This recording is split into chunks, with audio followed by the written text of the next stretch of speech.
ओम Narayan Narayan Narayan Narayan.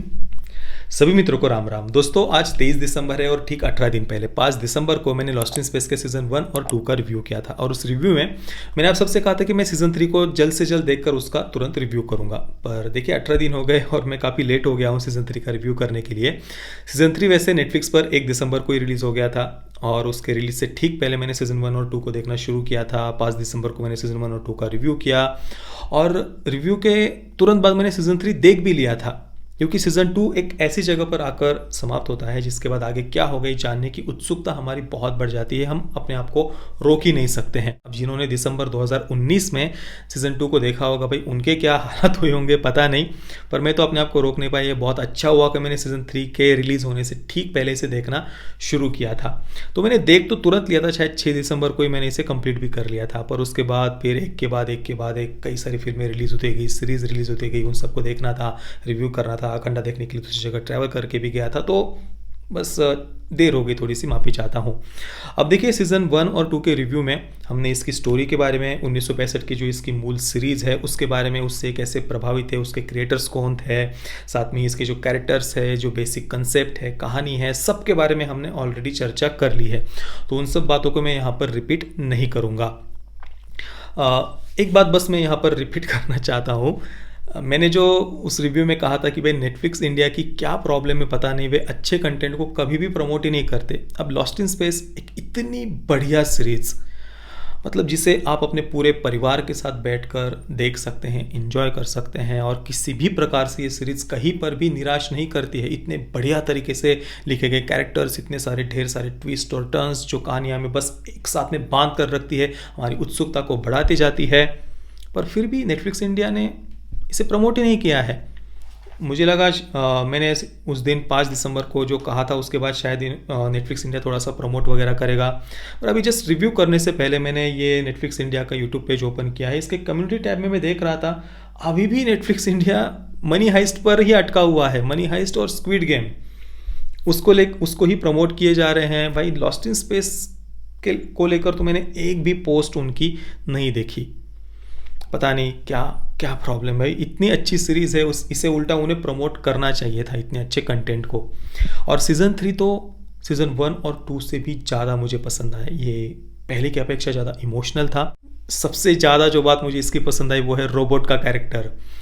Ending में वो हमें रुला देता है।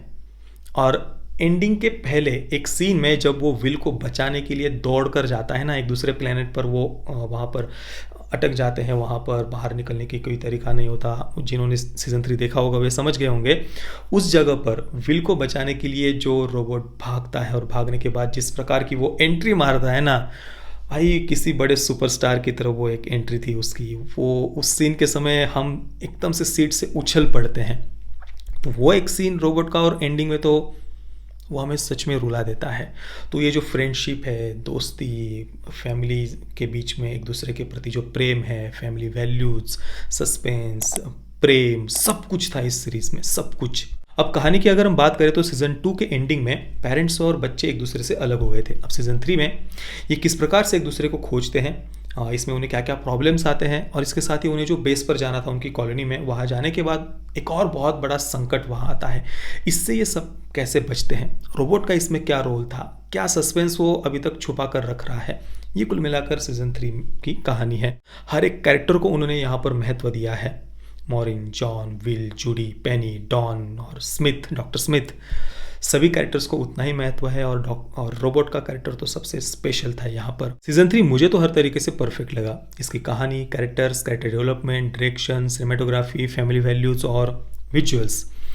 थिएटर में रिलीज होने वाली हॉलीवुड की किसी बड़े फिल्म के स्केल पर इस सीरीज को बनाया गया है। एक वेब सीरीज होते हुए भी एक अच्छे खासे प्रोडक्शन वैल्यू और बजट के साथ इसे बनाया गया है, और जो भी हम देखते हैं स्क्रीन पर उस पर हम विश्वास कर पाते हैं। उस दुनिया में एक प्रकार से ये सीरीज हमें लेकर के जाती है। अब सीरीज की कमियों के बारे में, माइनस पॉइंट्स के बारे में बात करना हो तो मैं बस एक ही बात कहना चाहूँगा कि कुछ जगहों पर ये सीरीज थोड़ी सी ओवर ड्रामेटिक हो जाती है। उदाहरण देना हो तो जब जूडी अपने पिता को बचाने के लिए जा रही होती है, एक जगह पर वो दौड़ कर जा रही होती है, तो वो सीन थोड़ा सा ज़्यादा ही ओवर ड्रामेटिक हो गया था। उसे और थोड़ा कन्विंसिंग वे में तरीके से उसे दिखाया जा सकता था। बाकी तो मुझे इसमें कहीं से भी किसी भी प्रकार से कोई कमी नहीं लगी।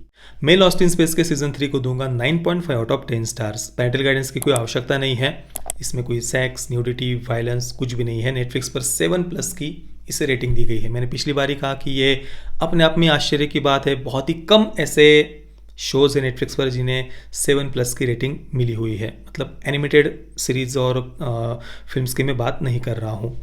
बाकी दोस्तों, आपने अगर इसका सीज़न 3 देखा है तो आपका एक्सपीरियंस कैसा रहा मुझे आप नीचे कमेंट में अवश्य बताना।